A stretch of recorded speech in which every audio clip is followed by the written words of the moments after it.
Why is it that some companies can charge 2 times, 5 times, or 10 times as much as their competition? Think about Fendi, think about Chanel, think about Apple. They can charge 2 to 5 to 10 times for the same product as their competitor. And why is it that those companies also can get their customers to buy anything they release immediately? Think about Kylie Jenner. Think about Skims from Kim Kardashian. Why is it that people buy immediately every drop they have? That is branding. In this video, I want to break down the principles that make a powerful brand.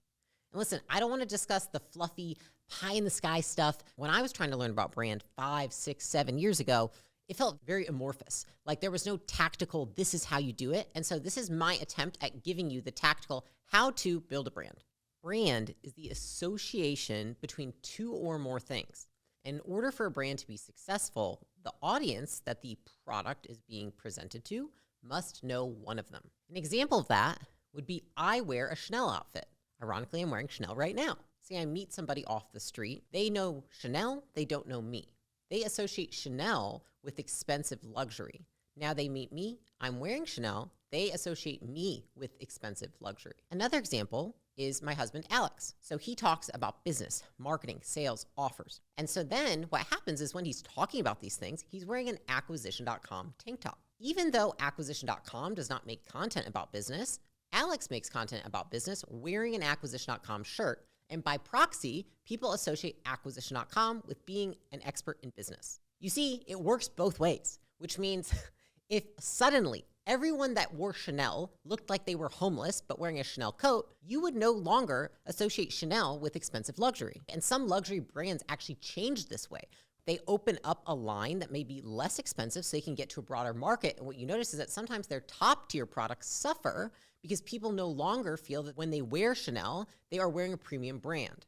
And this isn't Chanel specifically, but this is an example of sometimes how luxury markets work. The reason that I became so interested in brand is because when we were building our first business, Gym Launch, did not understand anything about brand at all.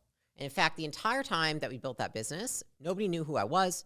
People barely knew who Alex was. If anyone did see him, they're like, you're this guy with a mustache I sometimes see in ads. And so we built the entire business off of paid ads, off of cold outbound, off of all different types of paid media. We never invested in content. We never invested in brand. The whole time that we were doing that, all these people would come up and say like, you guys should really make content. You should really invest in brand. You should really do all these things. And it got to the point where we sold the business and did so successfully. And we hadn't yet created a brand. And so when we decided what kind of business we wanted to create next, we were looking at what was going on in the marketplace. And both of us had a theory that if we created content, it would make lots of things easier. And the way that I see it is that brand is almost like a lubricant for everything else that you do in your business or everything else you do in life, depending on why you're trying to build a brand. So the question is, how does one build a brand? So I want to walk you through 4 principles that have helped me build my personal brand and business brand in less than 2 years. The first principle to understand is that brand is a series of associations. Think of a brand like a bouquet of flowers. So if I show you this bouquet of flowers, it's colorful, it's cute. You might think, oh, Easter, my friend's birthday. I'm sending to my girlfriend just to tell her she had a great day. If I show you this bouquet of flowers, you might think Valentine's Day, romance, love, expensive. Is there really a big difference? Because if you look at these are roses and these are roses. And actually the only difference in this bouquet is that one is all red roses and one is colorful roses. But red roses have been so heavily branded with love and Valentine's Day and gifting that they are associated with those things. And so when you give them to somebody, there's a different association made. Say you're not feeling well and you're at work and one of your male coworkers sends you a bouquet of red roses. What's your husband gonna say? But if he gave you these roses, do you really think it was going to be that bad? Your husband would be like, oh, that's nice. They sent you flowers. All because of the color of the flowers. Now imagine you have dandelions, you have roses, you have daisies, you have all these different types. So even one flower, if I were to throw a daisy into this mix of red roses, it would change the entire bouquet. So what do I mean by this? Think of a brand like a bouquet of flowers. Let's take a few examples. And listen, I want to say there's nothing good or bad. There's just the brand. And then if you have associations that you make that are neutral, positive, or negative. So let's look at one, which is Kanye West. So for a long time, Kanye West's brand was like, he was a legend. He was unique. He was a star. And then some things happened with him personally. And now there are some associations made that are like off the wall, erratic, crazy, just based on a few things that have happened for him. How do those couple incidents change his brand? It's not that we say it's good or bad, but they have changed the brand. Is it that he's less famous now? No, maybe he's more famous for those things, but the brand itself has changed. Another example of this would be his ex-wife, Kim Kardashian. So if you look at her, beautiful, feminine, you might think business, celebrity. But then if you knew her from 20-something years ago, you might think, porn star, video, like all those things. And so if you took out the porn piece, how would that change Kim's brand? Not saying it's good or bad, but it's different. And so again, one single flower or one single incident can completely change somebody's brand. What if I removed the crazy incident with Kanye? What if I removed porn from Kim Kardashian? What if I removed celebrity from Kim Kardashian? What if I removed lips from Kylie Jenner? Just think about how one piece of somebody's brand identity can change the entire brand itself. What if we added OnlyFans to Kim? She's done all this work and she has all this volume in creating herself as a celebrity, as a businesswoman. She has a private equity company. But what if all of a sudden she released OnlyFans? Because of the volume of having the history of the porn and now her brand is stronger in a more sexual way.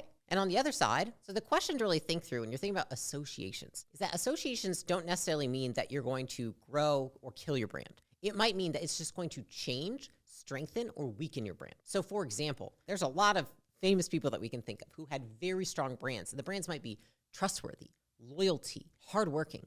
And then you find out that person cheated on their wife, had 17 girlfriends. How does that change the brand when the entire bouquet was red roses, hardworking, disciplined? This person is very consistent in building those associations. And then one day out of the blue, this thing comes out of nowhere. How does that change their brand? So logically speaking, you don't end a brand, you just vastly can change it through one or two incidents. Another example that's really interesting is if you think of somebody like Michael Jackson. He was so good at music and all the things he did that even despite all of the things that happened afterwards that were very controversial down the line when he got towards the end of his life, people still celebrate him today. There are shows in Vegas happening every night celebrating Michael Jackson. And so again, how many flowers did he have in his bouquet? For how many years was he consistent in doing this one thing very, very well, building a very strong brand? And so what you have to understand is that when you think of associations, the more strong on brand associations you have, the more you can withstand a negative blow versus somebody who doesn't have a very strong brand and doesn't have a lot of, I would say, like goodwill in the tank. They're not going to be able to withstand a negative blow nearly as much.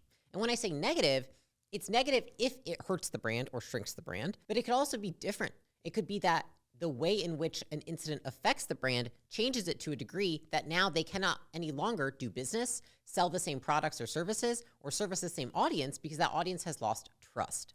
And so if you want to build a strong brand, you want strong, consistent associations. So the less consistent you are with the associations, the weaker the brand is. The more consistent you are with the associations, the stronger the brand is. Another example would be The Rock.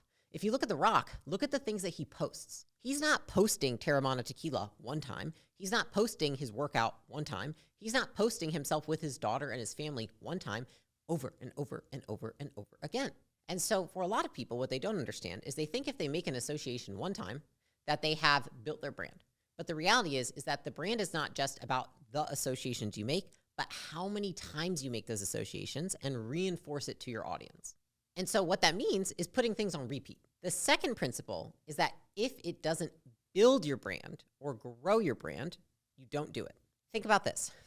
Building your brand is a constant trade-off, which means you are in the process of trading the brand you have today for the brand that you have tomorrow.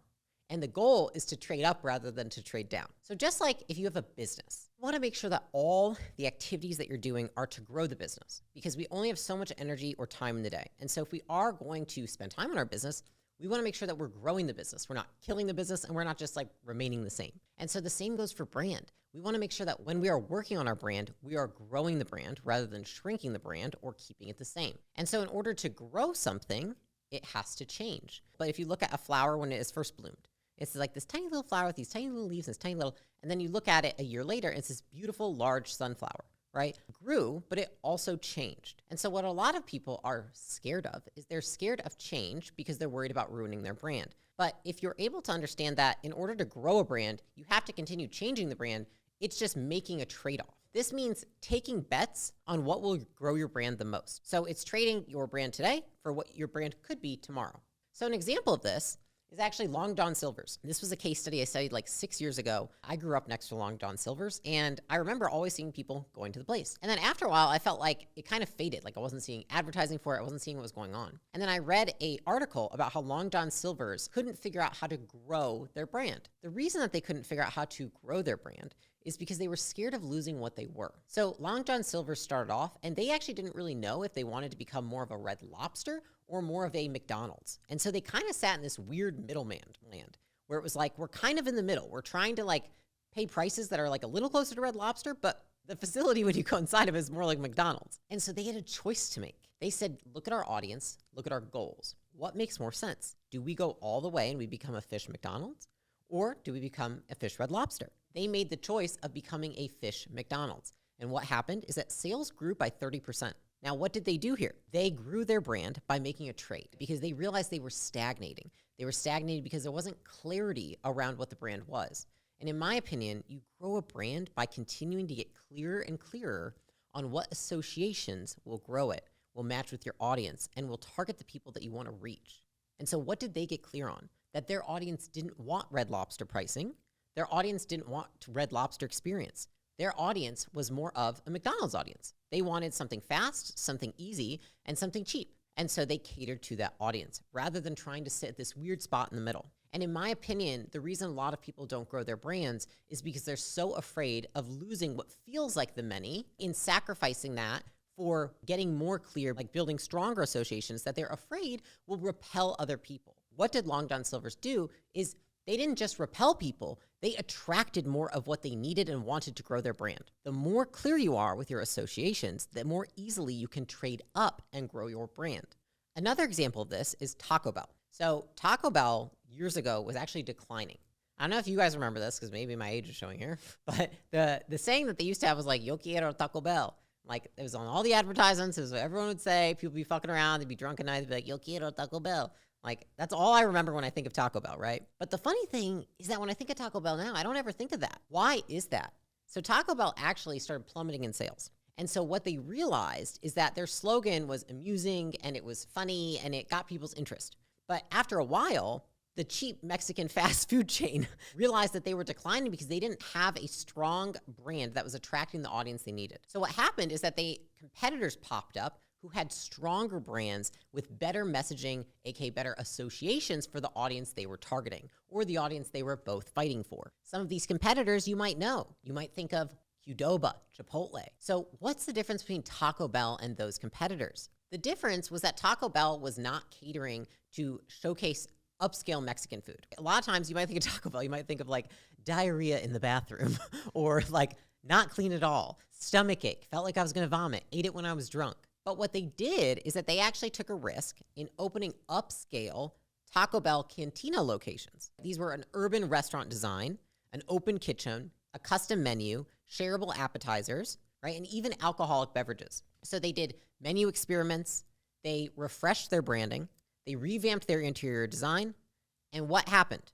The next year, they grew by 16%. Why is that?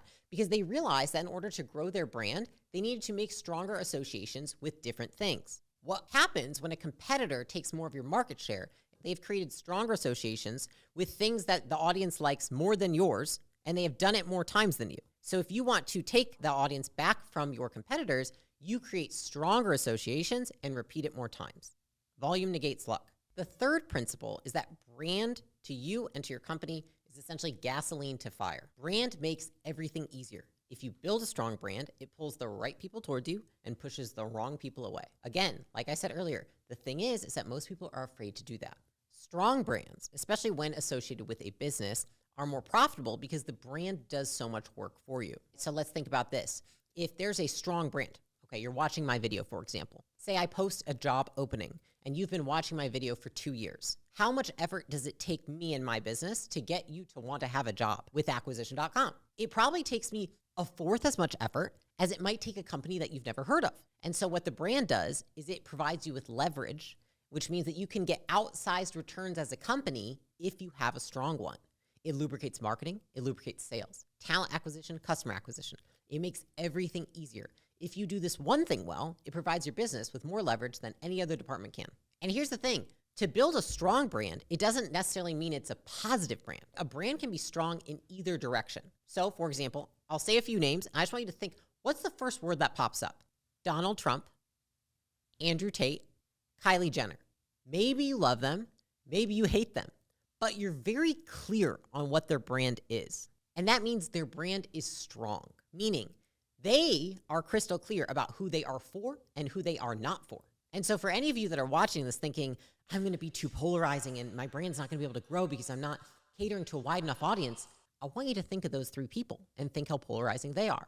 How strong is your brand? When I was growing Gym Launch and I was trying to bring on top level talent, it was probably one of the hardest things I had to do. In fact, what I had to do is because my brand wasn't strong, I actually had to borrow brand equity from a company so I could get talent. So what I had to do was when I was trying to hire for my executive suite, which is all like C-level, CFO, COO, all those roles, I couldn't get them on my own. I wasn't getting the kind of talent I needed. And so what did I do? I engaged with a firm. They're one of the top firms in the country, have a very strong brand. They're known for only representing very good companies. And they went out and tried to get talent for me. And what did I get? I got people from Google, from MyFitnessPal, from Nike, from some of the biggest gym franchises in the world.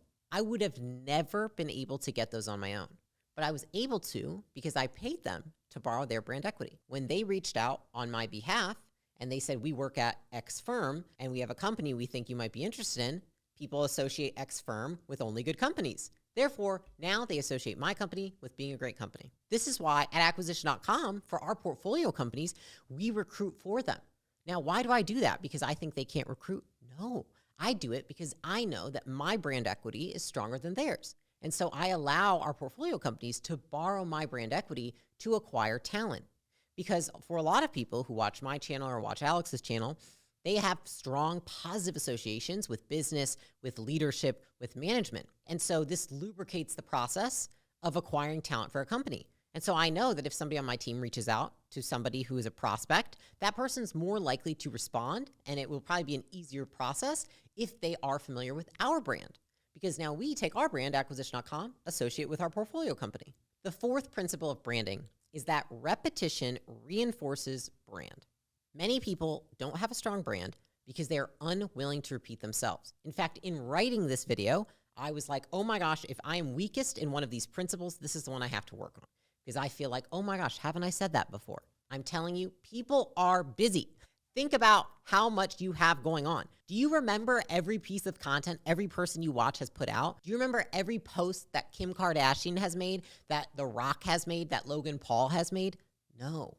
But if you do go and you do look at their messaging, what you will see is patterns. You will see them continuing to make the same associations over and over and over and over again. Let's give some examples of some companies. How many of you guys have heard Geico can save you 15% or less on car insurance? I can't even the amount of times I've heard that over the last 10 years of my life, since I remember sitting in my parents' house when I was 12 years old, hearing that slogan, but they continue to say it because it continues to work and it continues to get them customers and build their brand. So easy a caveman can do it. I even remember that part. What about this one? Just do it. How long has Nike been saying that? Did they stop? Were they I think I've said it enough times. Everyone's already heard it. I don't need to say it again. No, that's their brand slogan. They're going to reinforce it, repeat it, put it everywhere. What about this one? Red Bull gives you wings. How many times have you seen a commercial of Red Bull with somebody flying around some little cheesy outfit or whatever it might be? Red Bull gives you wings. They're not going to stop saying it. They're going to find as many ways on as many platforms in as many mediums as they can say it as possible. And they're going to hone in on that. And once they find a message and once they find a slogan and once they find an association that clicks with their audience, they don't stop. They hone in on it.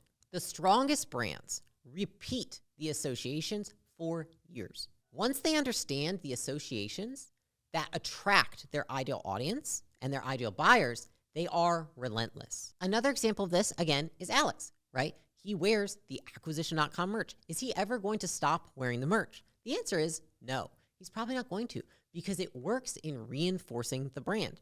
Am I ever going to stop talking about acquisition.com in my videos? Probably not, because it reinforces the brand, right? And within that, there's buckets of things that we know hit with the audience that is watching, which again, you stick with those things, you repeat them, you talk about them over and over again because it builds the brand, right? If you think of some of the biggest celebrities in the world, you can probably associate them with 2 to 3 different buckets of content or words that make you think of that person.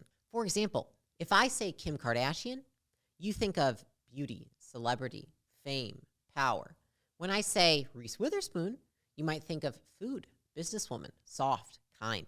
Different people reinforce different things over and over and over again, which creates big brands, but doesn't mean that they're the same. It just means that they are a different brand and they have different audiences. And so the way that you strengthen a brand is simply by repetition. So in terms of how do you measure the effectiveness of a brand, I would say that there's a couple of different ways that you can do that in a business. One is if you have ways that you pay for customers. The rest of the customers that come through that are, quote, unattributed, which means they don't come from any sort of funnel or paid advertising or SEO, you don't know where they come from. That means they're probably coming from content or brand. And so you would say that all the unattributed leads that you're getting in a business probably are coming from your brand. And so if that increases, it probably means your brand's increasing. Two other ways that you can measure brand are how long it takes you to fill a role in your company if you have a employer-friendly brand, or how long it takes you to go through the sales process with a customer if you are a customer-centric brand. So what do I mean by that? Is that, again, if, for example, you watch all of my videos and you're like, I'm a fan of your brand, well then if you want to buy something from me or if you want to work for me, it's probably going to take 25% effort from my team and 25% as long as it would take somebody who's never heard of me before, never heard of my brand.